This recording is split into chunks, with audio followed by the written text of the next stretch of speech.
The story of Gautama Buddha is about a merchant and his son. He had so much wealth and business that his son grew up with all kinds of happiness and advantages from childhood. What is sadness? That he never realized it. He was living a good life with his friends and living a luxurious lifestyle. But when the boy turned 24, his father suddenly fell ill.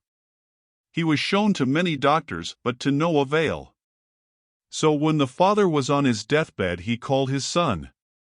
He said, "Listen, son, you have enjoyed only happiness all your life. Sadness is a thing I never let you feel. My concern is how you deal with sadness in your life. I feel like I'm not going to live anymore, so I want to tell you before I go, be very careful. People close to you may be the cause of your sadness after I am gone. Learn to control yourself, only then you can be happy in your life." Saying this, the person died. The boy felt grief for the first time in his life after the death of his father. But the boy was convinced by his friends that he should be happy now. Because of his father, he had some restrictions, now you don't have any more. Now he is entirely independent and his father's property has become his due to his father's death. Now he can spend his life as he wants. He can do whatever he wants, and buy whatever he wants. He can go wherever he wants. Now instead of being sad, he should be happy and rejoice. So the boy heard the words of his friends and thought that they were right, he should be happy now. Now I have a lot of property and can do whatever I want. I was scared for nothing, father just scared me. He forgot about his father's death and got busy with luxury. Hanging out with friends day and night, and getting drunk, became the daily routine of his life. After a few days, he got the news that there was a temple in his village and it was announced that whoever donate the highest price to that temple, his name will be written in golden letters of that temple. Hearing the news, he wanted to write his name in gold letters in the temple. His real intention was not to donate to the temple, his real intention was to write his name in golden letters. He donated a large portion of his wealth to the temple, and his name was written in golden letters in the temple. Seeing his own name on such a big temple, his pride increased even more. He was called to the temple and received much praise. On his way back home, a beggar stopped him in front of the temple gate and asked him for some alms. He was full of pride then, he got angry and shouted, "Who knows why God created beggars like you? You just keep reaching out to people for a little food, you are the worm of hell, and you have no right to live." After saying this nonsense, he left from there. As days went by, the number of relatives and friends of the boy was increasing. Everyone understood that if you say a little good about him, he will distribute the money. He was losing money like water.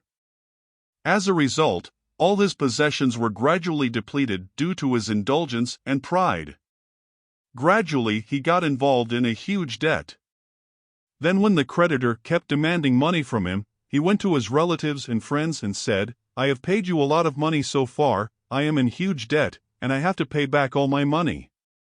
Give me the money back now." But now no one paid attention to him. Everyone separated him from his home. As a result, he had to sell what little business he had left in his house to repay his creditors. Then he realized that his father was absolutely right. Those he thought were his own showed their true colors. At this time, no one helped him and no one even came close to him. Then he went to the temple where his name was written in golden letters. He said, "You know me, I am the one who donate the highest donation in this temple one day. Look, my name is written here in golden letters, I am now in the state of a beggar. Please help me with money." There he was told that there were many beggars outside the temple to wait there and he would be given food after a while, and it is also said that a beggar's name will not be written in gold here, your name will be deleted from here. Then he came out of the temple and sat next to a beggar without understanding anything. He was very hungry, but he could not ask anyone for anything. After a while, a beggar came and stood beside him. The beggar told him, "You know me, I am the beggar whom you insulted me one day. I have seen what happened to you in the temple today. I have some food to eat." After offering his food to the boy hugged him and cried. He said that in my plight all my friends and relatives have turned away from me. And you, whom I insulted one day, are offering me food today. I was still blinded by pride, and those whom I thought were close to me, none of them were close people to me.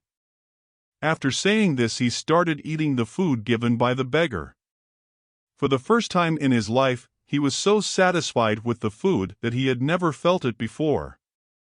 He told all about his life while eating food. Beggar heard everything and took a small bag from his bag and gave it to the boy. The boy opened the bag and saw that there were many gold coins in that bag. He was surprised and asked, "How did you get so much gold?" The beggar laughed and said, "These are not mine, they are yours. That day you insulted me and went away, it fell out of your bag that day. I took it thinking I would return it to you the day I see you again. But I couldn't imagine that I would meet you like this today." The boy said that those whom I thought were close people to me, to whom I gave wealth and property by my will, they have turned away today in my hour of need. And you have so many gold coins that fell from me by mistake that you still keep them in order to return them to me. I will never forget your debt. From these gold coins I will start a business again and add you to that business. Having said this, he leaves from there. From the story of Gautama Buddha, we understand how to deal with happiness and sorrow. Suffering confronts us with truth. This time we realize who our real friends are. Friends, if you like the story, please subscribe to the channel and give your opinion in the comments section. See you again with a new story. Till then, stay humble.